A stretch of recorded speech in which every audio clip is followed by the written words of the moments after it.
Assalamualaikum warahmatullahi wabarakatuh.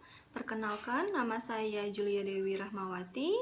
Saya guru bahasa Inggris di SMPN 4 Pakuaji, Kabupaten Tangerang. Untuk kesempatan kali ini, saya akan membahas materi MPLS, masa pengenalan lingkungan sekolah. Materi yang saya ajarkan atau saya berikan adalah cara belajar yang efektif.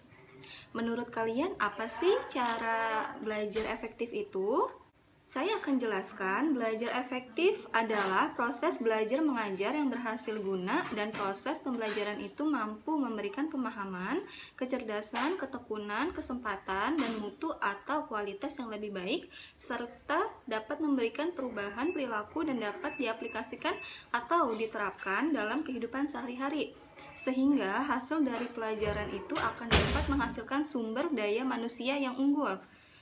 Di sini ada beberapa tips belajar yang bisa kalian praktekkan di rumah. Yaitu, poin pertama adalah sekolah online. Yang kedua, ruang belajar. Yang ketiga, tidak menyepelekan hal kecil. Yang keempat, latihan dan fokus. Menjadi aktif bertanya, disiplin dalam belajar, mengulang pelajaran yang sudah diajarkan, dan sosialisasi dan komunikasi. Saya akan menjelaskan poin pertama, yaitu sekolah online. Menganggap sekolah secara online seperti sekolah daring, sehingga mengawali kegiatan belajar dengan rutinitas seperti saat sedang sekolah secara langsung.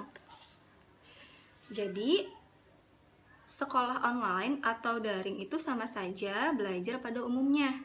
Yang membedakan adalah kalau daring, sistem belajarnya dilakukan di rumah, dan kalau offline atau langsung itu dilakukan di sekolah, tatap langsung dengan guru beserta teman-teman. Poin kedua adalah ruang belajar. Kenapa kita butuh ruangan belajar? Ruangan untuk belajar menjadi salah satu hal penting sebagai pertimbangan belajar lebih efektif. Tempat yang nyaman akan membuat belajar kita semakin fokus. Kenapa kita butuh ruang belajar? Agar proses belajar lebih efektif, nyaman dalam belajar, dan membuat kita belajar semakin fokus tanpa adanya gangguan apapun. Contoh, misalnya kita akan fokus belajar pada tempat yang tenang, seperti di taman, atau di kamar kita sendiri, atau kalau ada ruang tamu atau ruang yang sepi, yang tenang, itu bisa juga di tempat-tempat yang membuat kalian nyaman belajar. Oke, next. Tidak menyepelekan hal-hal kecil. Belajar di rumah terkadang menimbulkan banyak ketidakfokusan yang kita buat sendiri. Hal itu karena ketika belajar di rumah memang memiliki suasana yang lebih santai. Maksudnya di sini adalah disiplin dalam belajar. Apabila kita telah membuat jadwal belajar, maka harus dijalankan dengan baik. Contohnya, seperti belajar tepat waktu dan serius, tidak sambil main-main, harus dengan konsentrasi penuh. Jika waktu makan, mandi, ibadah telah tiba, maka jangan ditunda-tunda, langsung dikerjakan. Dan lanjutkan belajar setelah melakukan kegiatan tersebut jika waktu belajar belum usai.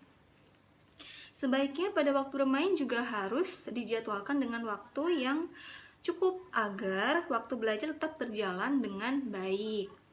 Jadi kita harus rajin ya untuk disiplin waktu agar keseharian kita itu tersusun atau bisa dijalankan dengan sesuai dengan waktu. Oke, yang poin keempat adalah latihan, latihan, dan latihan. Latihan terus-menerus akan membuatmu fokus. Latihan itulah kunci untuk mahir dalam suatu mata pelajaran. Semakin banyak Anda mengerjakan dan memahami soal, semakin terbiasa pula Anda dalam mengerjakannya. Dan semakin banyak Anda mengerjakan dan memahami soal, semakin terbiasa pula Anda dalam mengerjakannya. Maksudnya poin keempat ini adalah karena dengan adanya banyak berlatih terus-menerus itu akan mempermudah kita mengingat pelajaran yang belum kita bisa menjadi bisa. Ada pepatah mengatakan, seperti pisau yang tumpul jika terus diasah akan menjadi tajam. Seperti kita juga, kalau kita terus berlatih dari hal yang sulit, itu akan menjadi tidak sulit. Hal yang tidak kita bisa akan menjadi bisa kalau kita rajin berlatih. Ya, berlatih, belajar, yang susah menjadi mudah nantinya untuk kita.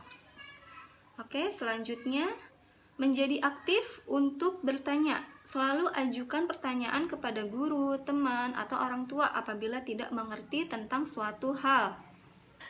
Jika kita bertanya, biasanya kita akan ingat jawabannya. Jika bertanya, bertanyalah secukupnya. Dan jangan bersifat menguji orang yang kita tanya. Tawarkanlah juga pada teman untuk bertanya kepada kita hal-hal yang tidak dia tahu. Maksud poin di sini adalah pada dasarnya banyak orang ya yang malu untuk bertanya kepada orang lain atau kita. Sekalipun ke guru juga masih banyak murid-murid yang malu untuk bertanya. Padahal dengan kita bertanya itu akan memudahkan kita mengetahui informasi yang tidak tahu menjadi tahu. Selama ini saya masih banyak juga ya yang melihat anak-anak itu malu bertanya kepada guru. Jika ingin bertanya harus melewati teman gitu, biar temannya tuh yang nanya ke guru. Seharusnya hal itu tidak terjadi ya. Jadi kita harus punya kesadaran sendiri untuk bertanya kepada orang lain. Kita harus berani apa yang mau kita tanya agar informasi yang kita dapat itu benar dan tidak salah. Baiknya kalian harus belajar lebih percaya diri untuk bertanya kepada orang lain ya. Selanjutnya di sini ada disiplin dalam belajar. Serius, tekun, dan tepat. Serius dan tekun. Ketika belajar di kelas, dengarkan dan catat apa yang guru jelaskan.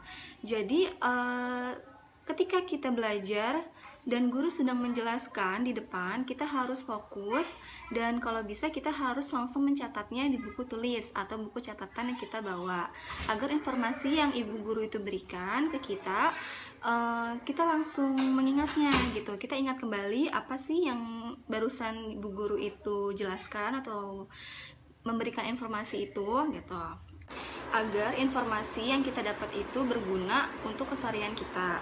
Makanya kenapa kita diwajibkan untuk mencatat informasi yang kita dapatkan dari guru atau orang lain sekalipun. Tepat, apabila kita telah membuat jadwal belajar, maka harus dijalankan dengan baik.